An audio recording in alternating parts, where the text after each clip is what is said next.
Okay, hi everybody, Mrs. Pesic here, And Miss Bella here. and today's video is on factoring polynomials, and this is section 3.4. in your book.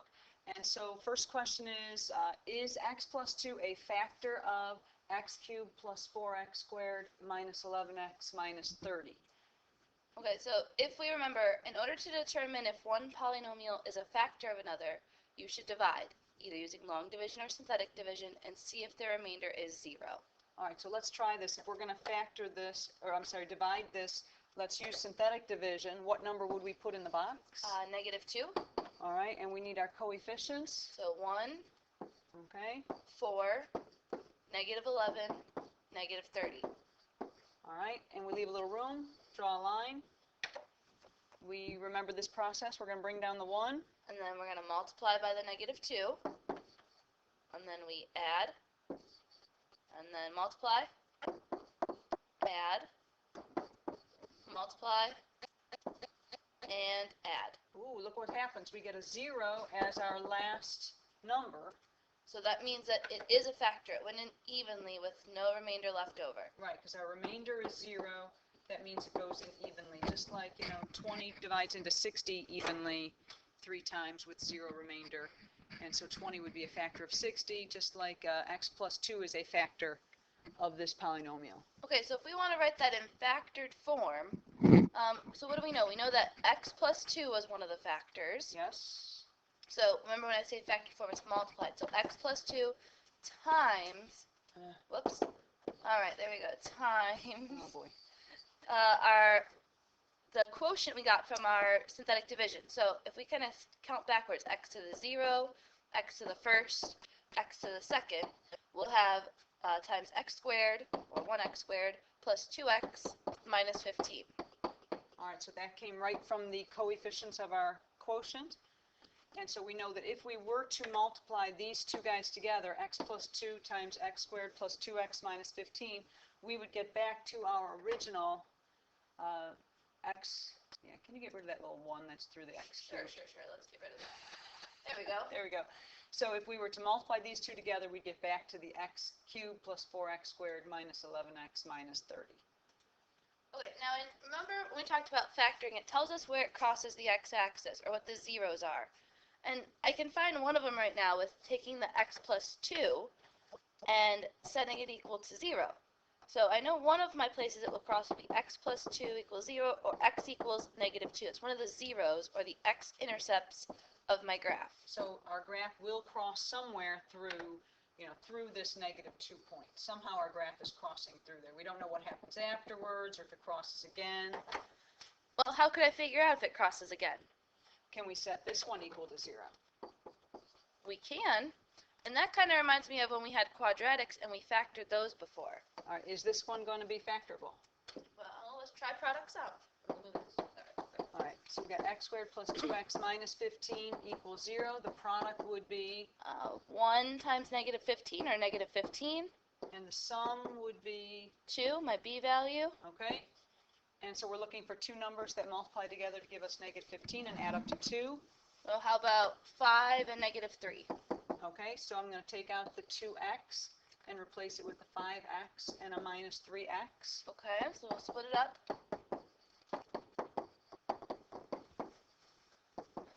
Okay, so I have 4 terms, so now I'm going to group them. The first two have an x in common.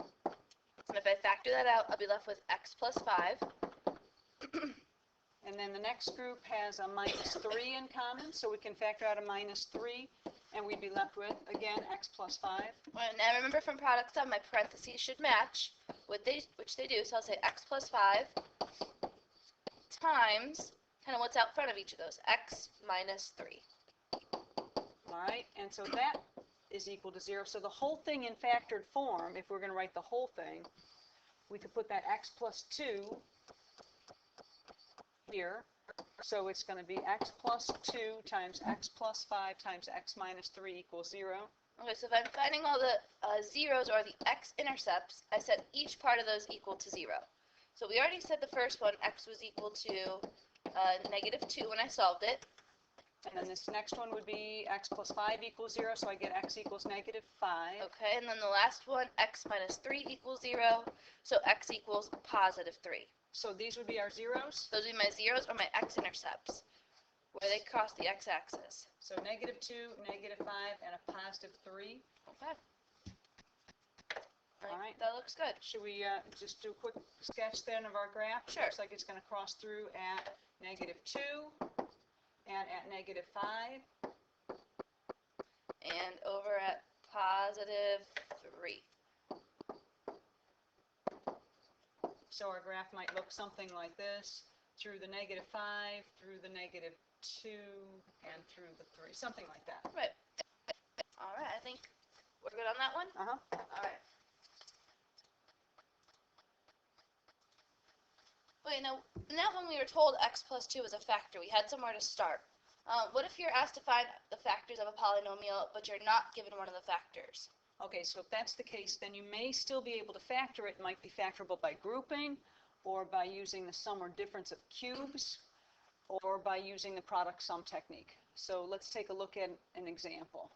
And when I look at these, should I always do that first thing, like see if something's in common with all of them? Oh yeah, is there any common factors that we could factor out of all 4 of these? I mean, the first 2 have something in common, and the last 2 have something in common, but not all 4 of them. Right, they don't all have x's in them, they don't have a constant that goes into all of them, but there are 4 of them, so can we maybe try factoring by grouping? Sure, let's take the first 2 and see what they have in common. All right, out of these 2? X squared. Okay, if I factor out an x squared, what's going to be left? X minus 1. Okay, and then what could we factor out of the next 2?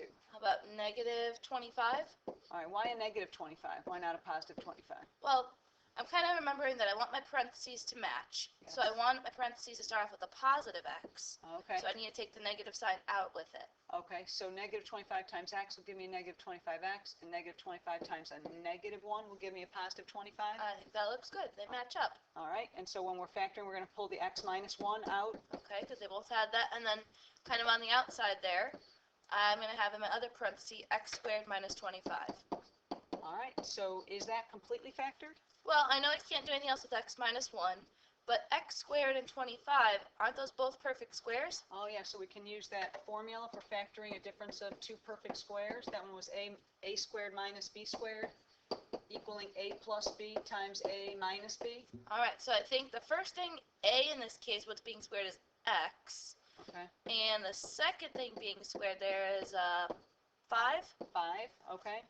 So we're going to rewrite it as x plus 5 times x minus 5. I think that looks good. And we still have this x minus 1 in front. Now, should I set each of these equal to 0? Well, in this case, we were only asked to factor. Okay. So I think that we're set. All right. Now, in your notes, you have your first must do. So you want to factor 4x to the third minus 8x squared plus x minus 2. Notice you have 4 terms. Why don't you try to group them in the first 2 and the second 2 and see what factored form would be.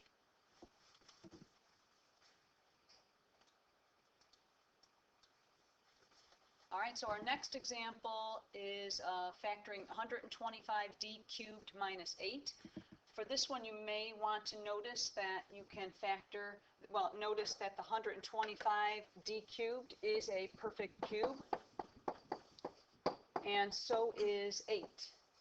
And when I say cube, that means like to the third power. So 3 copies of something multiplied together will give you that.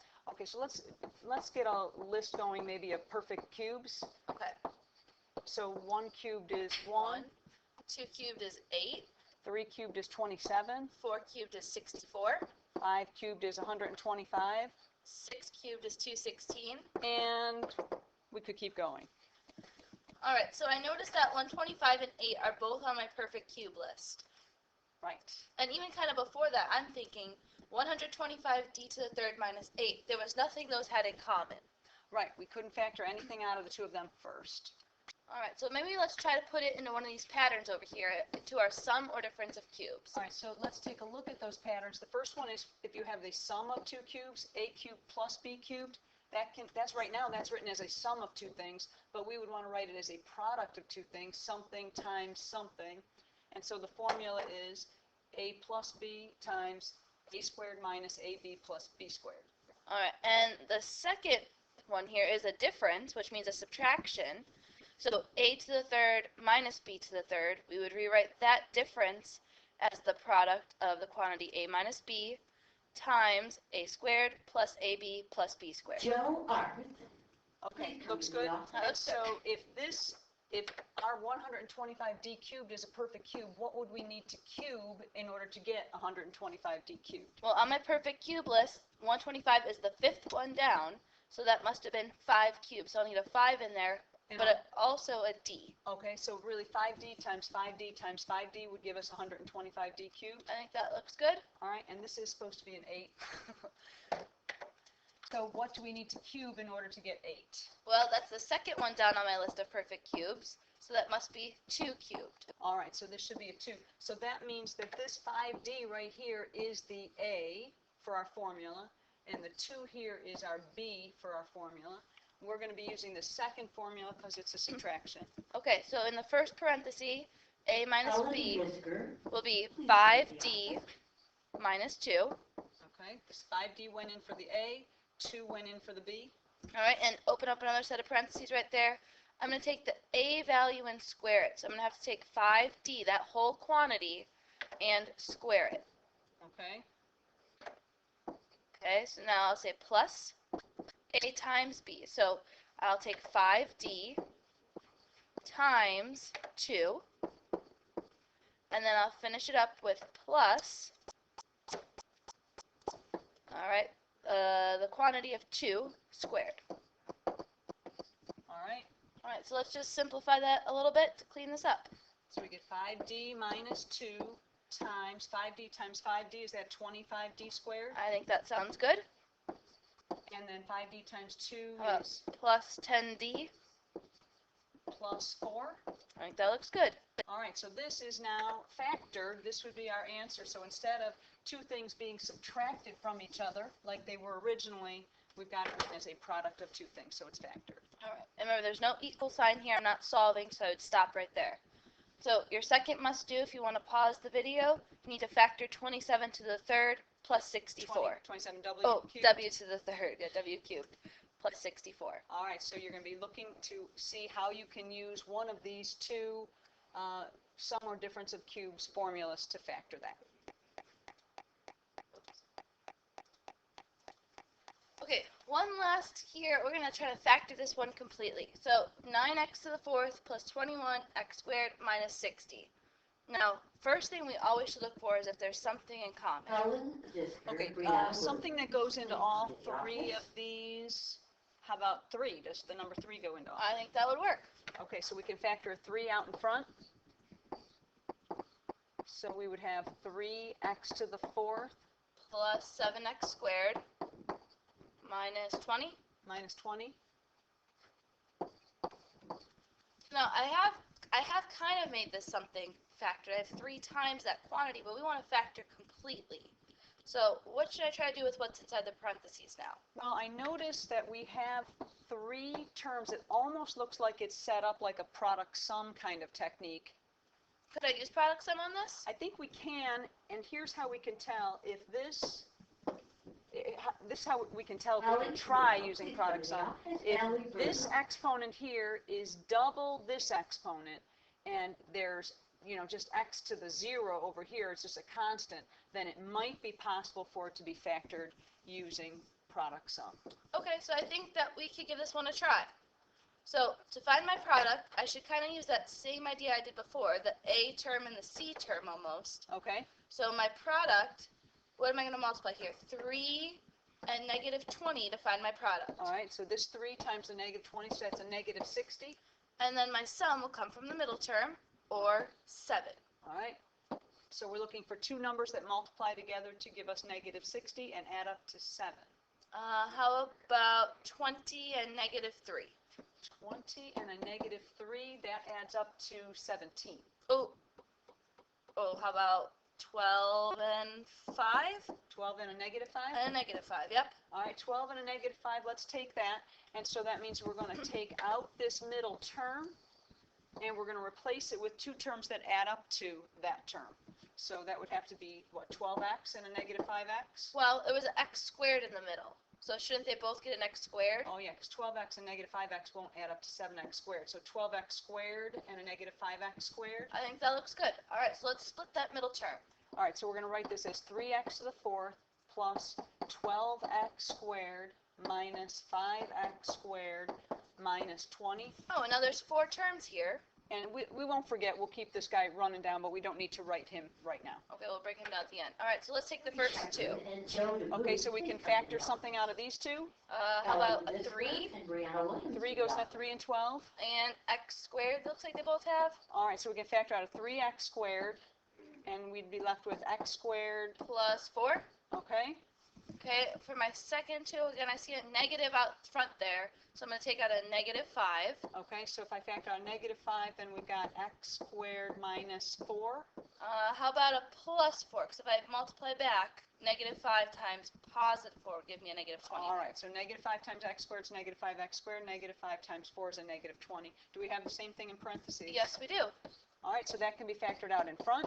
X squared plus 4 times. How about 3x squared minus 5?